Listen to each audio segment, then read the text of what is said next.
trígono vesical. En el caso de la doctora Narendra. En el caso de la doctora Narendra, evaluará hasta donde ha avanzado. En el caso mío, cuando yo he avanzado.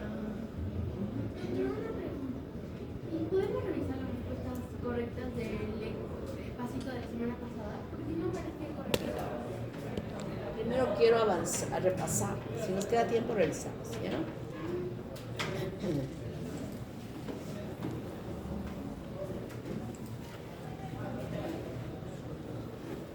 Miren, esto simplemente es entender y ubicarse.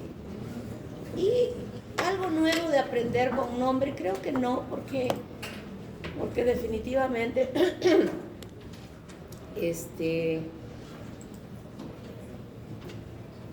hemos estado ya revisando en las clases teóricas sobre estos temas. O sea que creo que es simplemente entender.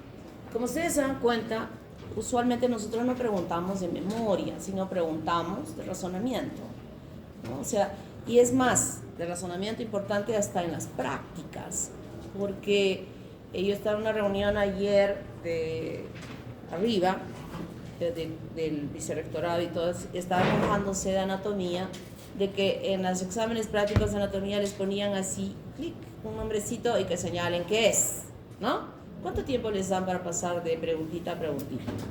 Bueno, es que ustedes han dado virtual, pero ahora en la presencialidad hay una pitita o alguito que les ponen en una estructura y el alumno tiene que decir qué es, o sea, escribir, creo, en un papel y qué es, ¿no?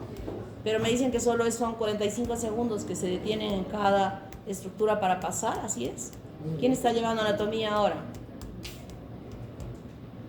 Bueno, y para mí en realidad eso es parte de, ¿no? Pero si ustedes se dan cuenta en los exámenes prácticos que les ponemos, es decir, es señalar qué es, y es más, en la parte de estos exámenes que les ponemos en la parte virtual, les decimos qué es, no les decimos qué es, decimos qué forma, de dónde se forma, qué función tiene, porque es una asociación. La práctica no es algo técnico, es decir, es el celular, pantalla, esto, no, porque esta forma de evaluación es para un técnico. Ustedes no son técnicos, ustedes son científicos. Y el científico tiene que saber por qué, de dónde, a dónde.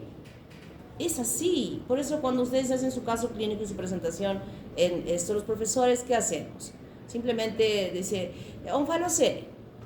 ¿Y hasta la respuesta del caso clínico? No, porque decimos, ¿y por qué? ¿Qué es esto? ¿De dónde se formó? Y ahí nos tiene que explicar cómo el intestino se desarrolla y crece grande y se mete dentro del cordón umbilical y etcétera, etcétera, etcétera, porque queremos recibir de ustedes una información de comprensión, de entendimiento, que eso es lo básico cuando uno estudia medicina, porque no podemos estudiar así hasta acá, hasta acá, hasta acá. Todas las preguntas que les hacemos a ustedes, yo, igual que yo estoy segura los demás profesores que no hacemos prácticas conmigo, siempre estamos preguntando ¿por qué? ¿De dónde? ¿Hacia dónde? ¿Verdad? Y estamos evaluando anatomía, estamos evaluando histología, estamos evaluando fisiología, estamos evaluando citología, estamos evaluando todo, porque un estudiante de medicina no estudia este curso, este otro curso, y nomás todo, absolutamente todo se relaciona. Y cuando estudiamos la embriología, que ustedes ahora, yo me doy cuenta porque algunas veces me comentan, ¿era así? ¿Se formó así? Porque aprendieron anatomía que ya viene acá, crece allá, etcétera, etcétera, y que le entendieron casi mecánicamente, sin entender. Pero ahora cuando saben la embriología, saben y entienden cómo se formó, de dónde llegó, por qué está así, por qué está de otro momento. Es decir, todo ese conocimiento. Hablamos, por ejemplo, de membrana hialina. Eso que dijeron, el leucocito tipo 2 produce esa sustancia. Pero cuando vamos a la formación de ese pulmón y nos damos cuenta de dónde vino esta célula y cómo se dividió y cómo actúa, etcétera, etcétera, y es una comprensión completísima, porque los médicos somos científicos, no somos técnicos. No somos técnicos. Y cuando hagamos microbiología, por ejemplo, el próximo semestre, y acaban de mandarme una convalidación de un chico de farmacia, ojo, de farmacia, para que le convalide, que está estudiando medicina, convalide microbiología. ¿Y qué enseñan ahí? ¿Qué se hace en microbiología? Se tiene que aprender de memoria los componentes de un medio de cultivo. ¿A mí qué me importa el componente del medio de cultivo? Que mi estudiante de medicina lo sepa. A mí no me interesa. Eso que haga quien va, muchos de ustedes no van a ser médicos especialistas en laboratorio clínico, como somos sus profesores ahora la mayoría, casi todos, sino nos interesa como médicos que ese medio de cultivo sirve para esto. Se interpreta así, no que me aprenda eso no lo voy a tomar en el examen. Y voy a preguntar que esta bacteria, ¿qué tiene para ocasionar daño y traducirse en esta parte clínica o en esta o en esta o en esta? Eso se llama ciencia. Y a ese de farmacia que viene a convalidar su curso de microbiología, todavía lleva 2 microbiologías, le digo, no convalidas. A mí no me interesa tu conocimiento como médico que vas a hacer después. Y después me vienen al final, porque ya han llevado varios, y me dicen, gracias doctora, por no haberme convalidado. Porque ahora veo la microbiología desde otro punto de vista y no del que yo sabía habiendo estudiado farmacología. Y miren, farmacología y medicina son carreras afines. Sin embargo, se ve y se conoce de una manera diferente. Entonces el médico tiene que tener una formación integral de todo. Yo no les pregunto a ustedes de cosas pasadas y que premio ese conocimiento de cosas pasadas en sus participaciones con 0,5. Ese es un premio que ese chico estudió, leyó y recuerda, y por eso le premio. O sea, no pregunto simplemente por premiar, sino pregunto porque eso deben saber, ¿verdad? Eso tienen que saber para que después todo lo que viene después les sea sencillo en su aprendizaje. Entonces, el aparato digestivo, que ya lo habíamos visto inicialmente, que se forma de ese saco vitelino, que se había desarrollado por la fusión. A ver, ¿qué me quieres decir? Ya, doctora, ¿Aceptó? Sí, pero ¿sabe qué? No lo vamos a dar en el polideportivo, lo vamos a dar en salones. Dice que nos van a confirmar la hora. Me va a confirmar acá dentro de nosotros. Si sus doctores pueden para el día viernes, pero en salones. Viernes, entonces toma nomás miércoles. Ajá, o puede tomar el sábado. Pero el sábado, o sea, ya está libre. Pero sería pegado BGM, pegado a embriología. ¿Por qué BGM pegado a embriología si embriología BGM va a ser viernes y yo voy a tomar jueves? Jueves no, miércoles. O miércoles, son un día de intervalo. Ya. Entonces, sí, miércoles, entonces miércoles a las 4 de la tarde. ¿De 4 a 6? De 4 a 6. Ya, doctor. Y BGM dan el sábado. No, el viernes. Viernes, porque sí había ganado la votación que se hizo en los cuestionarios. Pero informa, porque te he dicho ahorita, Brisan, está colocado en el oficio que nos han enviado, sí, que el tercer semestre está igualitamente programado a la primera fase. Doctora, Vestige ha hablado ¿cómo se llama? Con la doctora Gladys, y ya he conversado con él que enviemos horario ahorita, entonces solo estoy esperando. Ya, entonces, miércoles a las 4 de la tarde, de 4 a 6 el examen de embriología. Sí, porque en las votaciones había ganado el día miércoles. ¿Quién? Embriología. Sí, las que le envié. Ya, muy bien. Gracias, entonces queda miércoles, ya no sábado. Yo digo, el sábado me desligo de ustedes. ¿Qué me voy a desligar? Sábado y domingo estoy haciendo exámenes, buscando preguntas difíciles para revolcarlos. Entonces, ¿esto es COVID? No. Entonces, ese aparato digestivo que habíamos dicho, que de las 3 hojas embrionarias, ectodermo, mesodermo y endodermo, se plegaba. La primera plegadura es endodermo. Por fuera de ella es mesodermo, es plasmopléurico. Y aquí afuera hay una cavidad que se llama celoma. Y al frente mesodermo somatopléurico y por fuera el ectodermo. Y este saquito formado por endodermo, revestido de mesodermo plasmopléurico, es el que finalmente formará el tubo digestivo. Un tubo digestivo que tiene diferentes momentos en su formación. Primero, cuando habíamos dicho que se producía la plegadura. ¿Por qué? Ah, no, es que abrí en el A, que hay un error. Mejor voy a abrir que lo he arreglado ya para el B. Lo abrí para el B, voy a regresar al B.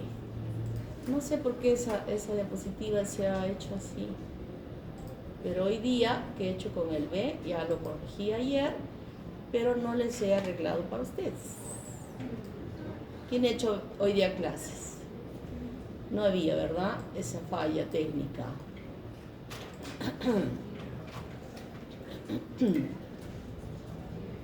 No hay esta falla técnica acá. Si hay algo que estoy diciendo y por ahí surge una duda, que no, inmediatamente me avisa. ¿Ya? Inmediatamente me avisa.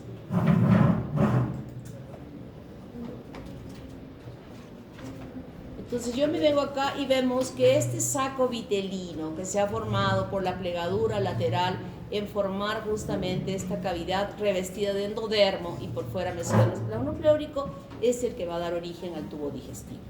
Primero, en la formación del esófago, cuando habíamos visto que el corazón, el esbozo del corazón, iba a plegarse, como estamos viendo acá, hasta que finalmente llega a doblarse. ¿No se ve el puntero ahí? Y se llega a plegar, entonces se forma una cavidad aquí que va a corresponder específicamente a la formación del intestino anterior, ¿verdad? Esófago y también más superior a esófago se va a formar por la participación de los arcos faringios, la faringe. Entonces, primera parte del tubo digestivo que se forma es esta. Y lateralmente también está ya como hundiéndose, formándose o abriéndose estos dos espacios que es el celoma. Cuando ha evolucionado aún más, el saco vitelino va dejando como un rezago externo, pero hay una pequeña conexión todavía, pero ya forma la luz del tubo digestivo, aquel que va a quedar atrapado dentro del celoma cuando el mesodermo somatopleurótico se junte, ¿verdad? Hasta aquí hemos entendido perfectamente bien, ¿sí? Esas niñas que están ahí atrás, ¿han entendido? Niñas, no mueven su cabeza. Entonces, este intestino, que en esta parte que forma la faringe por la participación de los arcos faringios, ya en esta parte por la plegadura propiamente dicha y extendiéndose como intestino anterior desde el esófago hasta aquí, hasta después del esfínter de Oddi, intestino anterior. Y el intestino anterior entonces forma esófago, ojo, forma la yema pulmonar, lo que va a dar lugar al pulmón, yema pulmonar. Cuidadito que les pongo esto en el examen y no se acuerdan. También el pulmón se forma del intestino anterior con esta yema pulmonar. El estómago y las glándulas anexas que son el hígado y el páncreas, ¿no? Estas dos glándulas anexas. Y después del esfínter de Oddi, el intestino medio. Y desde este punto que está señalado aquí, el intestino posterior, donde termina la cloaca, que es una cavidad única desarrollada a ese nivel y que luego va a dividirse para ya formar la parte final del aparato digestivo. ¿Hasta ahí? Entendido. El esófago, revestimiento endodérmico, diferenciándose en epitelio estratificado plano y externamente mesodermo esplanopleórico. Pero en él se introduce en la parte superior fibras musculares esqueléticas procedentes de los arcos faringios del cuarto al sexto. En la mitad hay una interrelación de fibras esqueléticas y también fibras musculares lisas. La función de esas fibras esqueléticas a nivel superior es la deglución, o sea, va a hacer que se pueda deglutir. Y en el tercio inferior ya solo fibras musculares lisas provenientes del mesodermo esplanopleórico. Entonces ese estómago que habíamos dicho, el tubo digestivo es así y este estómago va a tener una gran dilatación posterior formando la curvatura posterior. Y esta parte dorsal está fijada a la pared posterior por el meso dorsal. Y hacia aquí adelante está el meso ventral. Y entonces lo primero que va a suceder es que este meso dorsal sea estirado cuando el estómago haga esto. Curvatura mayor hacia el lado izquierdo y curvatura menor hacia el lado derecho. Cara izquierda adelante y cara derecha hacia atrás. Y luego estiramos aún más, no estiramos, sino doblamos la parte caudal hacia arriba hasta que casi el estómago con toda su cavidad se pone en una posición horizontal. Esto ha hecho que el mesodorsal se estire y forme esta bolsa, que es la bolsa epiploica, porque inicialmente recuerden que al estirarse va a haber acá una cavidad. Se estira más y aquí hay esta cavidad. Y esa cavidad es la cavidad epiploica, que después las dos hojas de la bolsa se pegan y forman simplemente una membrana que será el epiplomo mayor o omélico. De esa manera es que se forma esta hoja importante. Y así se formó el estómago. Y en la parte más distal continúa con esta parte estrecha que finalmente es lo mismo. Finalmente esa parte estrecha, porque esto lo demás ya lo hemos entendido bien, esta parte estrecha va a formar lo que va a ser el duodeno. Y en esa parte del duodeno sucede ahora otro cambio. Aquí hay un meso inicialmente ventral. Y en ese meso ventral es invadido por el mesodermo somatopleurico que ha venido desde arriba formando lo que es el septum transverso. Y hemos dicho que este septum transverso, en la parte superior, va a ser parte de la formación del diafragma. Pero no es que simplemente venga el septum transverso como una membranita ahí para formar la parte del diafragma, sino que viene, es todo un equipo de células que son gordas, entonces hace este giro, queda en la parte superior la formación de la placenta, pero esta parte gorda de aquí abajo sigue siendo septum transverso. ¿Sí? ¿Me estoy dejando entender?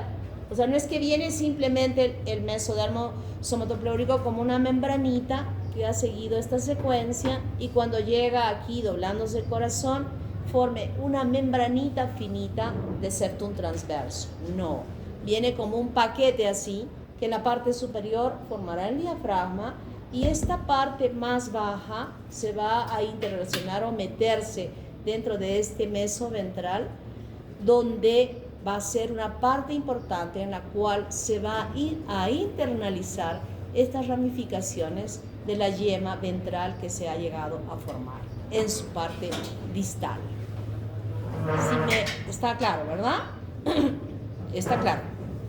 No solo es diafragma, no solo es una capita de células, es todo una cosota acá. Esta sería la parte del septum que va a formar, como está pintado aquí, que va a formar el diafragma, pero esta parte de aquí abajo también es septum transverso y en ella es que se va a meter esta ramificación de la yema digital que se va a formar en la parte ventral de esta porción del duodeno. Entonces sale una yema, adelante, esta parte más distal, miren lo que hace, ramificarse dentro del espesor del septum transverso. Luego de este tronco principal, próxima a la parte distal, se produce otra yema que es hueca, la yema es hueca, y va a formar lo que va a ser la vesícula biliar. Y una más próxima, una yema próxima, que es esta, va a formar de este mismo, o sea, esto no sale directamente del duodeno, sino está saliendo como una ramita. Esta es la ramita, esto va a ser lo que va a formar el hígado, o sea, el parénquima hepático. Aquí le va a salir una yemita que va a formar la vesícula biliar y otra aquí, no de aquí, sino de aquí, sale la yema del páncreas ventral. Y entonces nosotros tenemos aquí en el espesor del meso ventral esta parte metida dentro del diafragma, pero estas todavía sostenidas por un poco de meso ventral, el páncreas ventral. Y atrás se produce otra yema, que es el páncreas dorsal. Entonces nosotros tenemos que va a haber un giro importante. Miren, desde esta aparición del páncreas ventral, de esta yemita, hasta aquí, donde está formándose el cístico, se llama colédoco. Colédoco que en el giro que va a hacer ahora, ese colédoco va a ir girando hacia la derecha, 90 grados. Un poco rápido, 90 grados. Y aquí, hacia atrás, 90 grados. Pero cuando este de aquí se está dirigiendo aquí, para atrás, el que estuvo aquí, la yema dorsal, hace un giro más lento hacia el lado izquierdo también, por detrás. O sea, la yema dorsal empieza a girar en este sentido. Entonces, este que está girando un poco más rápido, lo agarra antes de que llegue directamente en su posición final, que va a ser la emergencia del colédoco del lado izquierdo de este duodeno que se había desarrollado. Entonces, ¿cuánto gira? Este gira 90, 180, 270. Y este solo gira 90 grados, sin afectar la luz del duodeno. La luz del duodeno tiene íntegramente bien. Y lo único que va a suceder es que esté girando sin afectar este colédoco que finalmente se ubica en el lado izquierdo del duodeno. Entonces, es así como se forma. Y cuando llegan a unirse este y este, se fusionan y se convierten en una sola glándula. Obviamente, cada uno de ellos tenía un conducto que fue la primera emergencia de la yema y que luego se ramifica y se ramifica, pero hay un conducto principal. En el caso del páncreas ventral es el de Wilson y en el caso del páncreas dorsal es el de Santorini. Y cuando se unen los dos, obviamente no se mezclan las glándulas así, se van a integrar, pero cada una con su conducto independiente, que finalmente sí, ya como conductos, se fusionan. Y la fusión de ambos va a quedar como un conducto principal, el de Wilson, que va a conectar tanto a este páncreas ventral como al dorsal. El páncreas ventral va a formar la cabeza del páncreas y el páncreas dorsal forma el cuerpo y la cola de ese páncreas. El conducto de Santorini puede quedar como un conducto accesorio, ¿no? Pero algunas veces es así, pero otras veces no. Simplemente hay una sola apertura del conducto de Wilson hacia el colédoco para que este a su vez se aperture.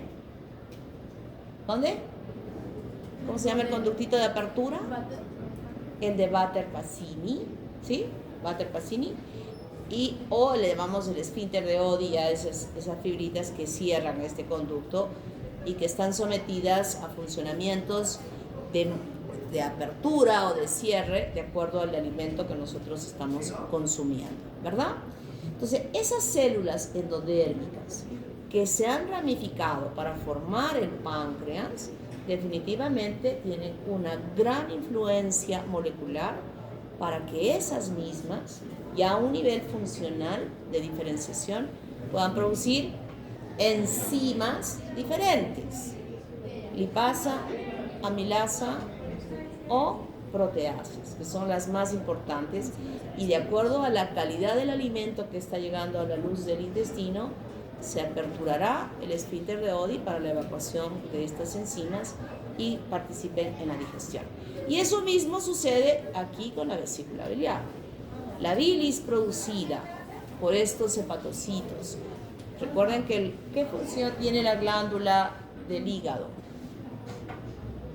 Eso han hecho en bioquímica, también lo han hecho en histología. ¿Ustedes qué me deben decir? ¿Qué me pueden decir? Muchas. Y yo me voy a sentir contento, ¿no? El páncreas es un órgano tan importante, tan importante de funcionamiento.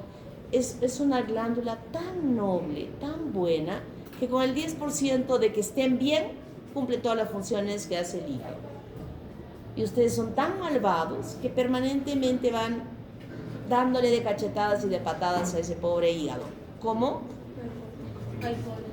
¿Con él? Con el alcohol. Mira, ¿ve? La niña Aski, ella muy valientemente dice que ofende a su hígado, mientras los demás se han quedado calladitos. Medicamentos, pero lo que cotidianamente suele lastimar es el alcohol. El alcohol es terriblemente irritante de ese pobre hígado, pero ahí está él defendiéndose. Pero claro, tanto lo ofenden que más o menos a los 40 años y algunos antes, sobre todo en Arequipa, que se come tan bien, re bien, no re bien, mejor digamos re mal, porque comemos mal, que hay chicos, o sea, de 25 años, 30 años, que ya están teniendo hígado graso, hígado graso. Y todavía es tan bueno que pueden estar con un hígado graso grado 3, que significa ya que uno ve en la ecografía y dice, ¡ah! Y si vemos una operación, este hígado ya tiene otro color, no es como ese hígado frito que comemos este oscurito, ya tiene otro color. Es tan noble que cuando todavía está con un hígado graso, ¿qué sucede? Que puede recuperarse, hacer perfecto. Otra vez ese hígadito frito de color vino, que es normal, a recuperarse de esa manera. Pero si se insiste con el alcohol, se insiste con el chicharrón, se insiste con todo lo que comemos en la picantería, que nos sirven así como para 5 de un plato, y se lo comen toditito, el triple, cuádruple, ya un poco más iban a hacer el sextuple, tantas cositas. Hay un sextuple, que lo venden en ¿cómo se llama? Eso que se llaman picantes. Los picantes, ¿han visto cuántas cositas se ponen ahí? Un montón de platitos. Y sin embargo, si es que ya se excede en eso, cuando el hígado llega a grado de cirrosis, ahí sí, adiós. Ahí ya no hay nada que hacer porque el hígado se ha fibrosado. Mientras haya fibrosis ya no hay nada que hacer. Pero cuando todavía los hepatocitos están llenos de grasa, todavía se puede recuperar ese hígado y llegar a la normalidad. Entonces, como resultado de todo ese gran funcionamiento hepático, el resultado va a ser que se produzca una bilis que va siendo vertida hacia la luz del intestino.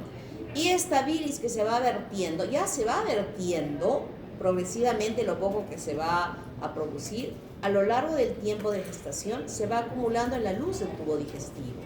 Y esa acumulación se va a sumar a los pelitos, a las células descamativas que el niño va deglutiendo permanentemente desde que empieza a deglutir y que se va alojando en el intestino durante todo ese tiempo y que va a ser evacuado al final o al momento de nacer como el meconio. El meconio es la primera deposición del niño, que es de color verde petróleo por la pigmentación que durante todo ese tiempo ha sido sumándose, producida por esta glándula hepática. Pues ya sabemos a los dos cómo se han formado y cómo ambos se fracturan en el esfínter de Oddi y que van a estar produciéndose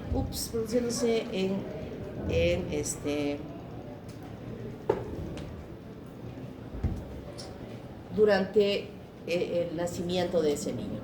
Y hemos visto también cómo se forma el islote de Langerhans, que es a partir de las células endodérmicas que se han desprendido en los finales, en las ramificaciones finales de estas células endodérmicas y que van a ser el páncreas endocrino, ¿no? Con la producción de estas 3 células que producen estas 3 hormonas importantes que participan en el metabolismo hepático de glucosa fundamentalmente.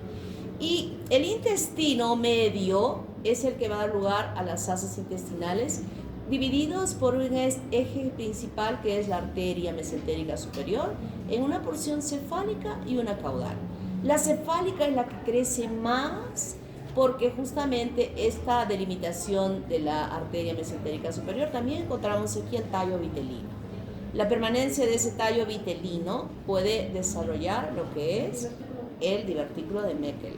Y sabemos que ese divertículo de Meckel está más o menos a 20 o 30 centímetros de la válvula ileocecal. Entonces nosotros podemos imaginar que todo lo que está por encima de él se ha desarrollado en la porción cefálica del intestino medio. Es decir, duodeno, yeyuno, ilion, hasta la parte esta de los 20 o 30 centímetros del ciego de la válvula ileocecal. O sea, es lo más largo que se desarrolla por la parte cefálica. Y en la parte caudal, y es menor. Si hemos dicho desde ese punto, entonces será el cachito de ilio que queda. Y luego tenemos el ciego, el colon ascendente y el colon transverso, porque este va a llegar hasta la unión de los 2 tercios proximales del colon transverso, ¿verdad? Y entonces aquí se van a producir giros.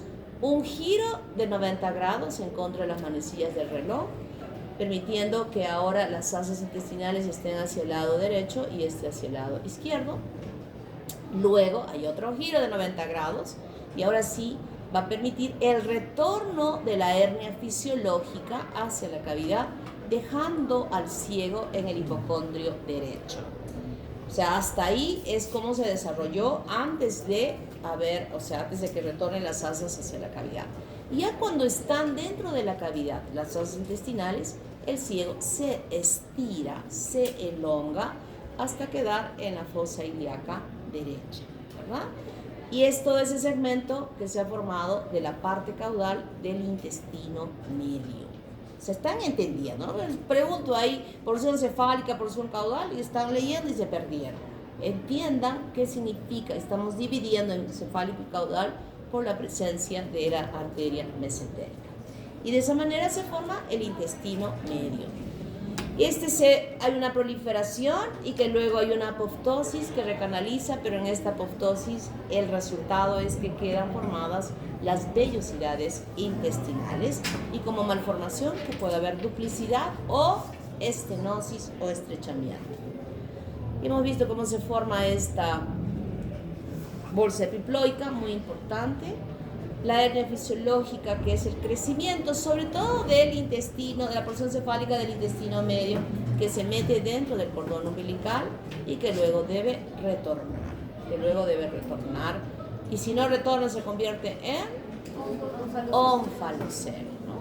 Todavía ahí, ese embrioncito está como su hernia, pero debe retornar ello abajo.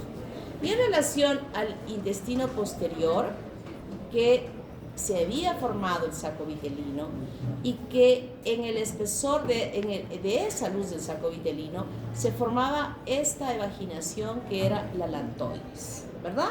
Eso lo hemos visto en la lámina de flexura. Pero esta cavidad única que existe acá, que se llama cloaca, no puede permanecer así, porque nosotros tenemos un aparato genital y urinario y uno rectal en la parte más caudal.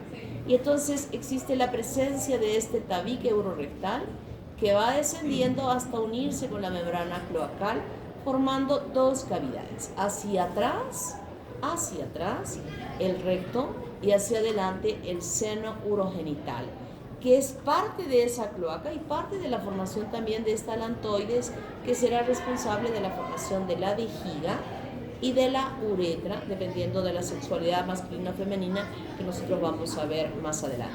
Por el momento nos interesa solo esta parte de atrás, que ha sido el resultado de la participación de este septum, que ha dividido la cloaca en una porción anterior, seno urogenital, y una posterior, que es el intestino posterior.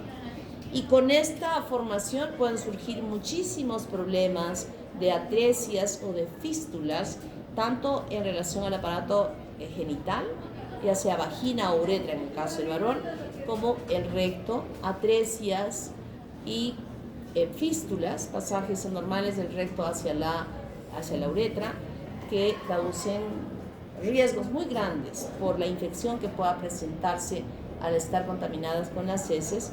Entonces, como medida importante, lo que vamos a hacer es una colostomía, evitando que las heces lleguen aquí, abriendo la parte en el abdomen, en la parte superior, se hace un corte, se expone el colon transverso y a través de él se ponen unas bolsitas colectoras de heces y las heces salen a esta bolsa, dejando toda la parte caudal libre de este contenido hasta que el niño crece y se puede hacer todas las correcciones correctas, ¿no? En el caso de las fístulas, el riesgo de la infección, pero en el caso de estas atresias, eso es más peligroso, porque el niño, de hecho, el intestino se va a ir acumulando, se empiezan a abrir grietas, se rompen, hay una peritonitis y el niño muere. Entonces tenemos que evitar todo eso más prontamente para que el niño pueda sobrevivir. Hemos dicho que no están libres los órganos internamente, sino están fijados por fascias, por mesos, por ligamentos, para mantener la anatomía perfecta en las posiciones correctas que nosotros conocemos y que nos ayudan a poder hacer diagnósticos de acuerdo a las molestias que se tengan en cada segmento. El vaso se forma ahí, las malformaciones congénitas las vamos a ver en los casos clínicos. Creo que no está importante. Y ya no tengo tiempo para la parte otra.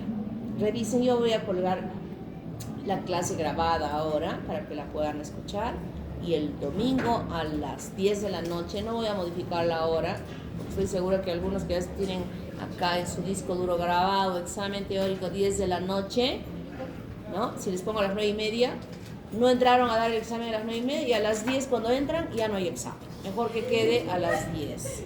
Ya los conozco, ya sé. Después van a empezar a reclamar, van a meter líos, se van a quejar ahí de copy y todo lo demás. ¿Verdad? Entonces...